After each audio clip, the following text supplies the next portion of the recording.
Hello అండి. ముందు frock చూపించినప్పుడు రెండో ఫ్రాక్ కూడా చూపిస్తానని చెప్పాను కదా. ఫ్రాక్ కుట్టమని ఈ క్లాత్ లైనింగ్ అయితే ఇచ్చారనమాట.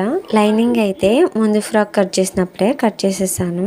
ఇలా 2 3 కుట్టమన్నప్పుడు లైనింగ్ ఇలా కట్ చేసి పెట్టుకుంటే చాలా ఈజీగా ఉంటుందండి. వాళ్ళు ఇచ్చిన క్లాత్ లోనే పై పార్ట్ అయితే ఇలా కట్ చేసుకుని పక్కన పెట్టేసుకున్నాను. బాటమ్ పార్ట్ అయితే వాళ్ళు ఇచ్చిన ఆది ప్రకారం టిక్ చేసుకున్నాను అనమాట. ఖర్చు కోసం 1 ఇంచ్ కూడా పెట్టుకున్నాను. దీన్ని బట్టి లైనింగ్ కూడా కట్ చేసుకున్నానండి. లైనింగ్ అయితే కొంచెం షార్ట్ గానే కట్ చేశాను. నెక్స్ట్ హ్యాండ్స్ కూడా కట్ చేసేసాను అనమాట.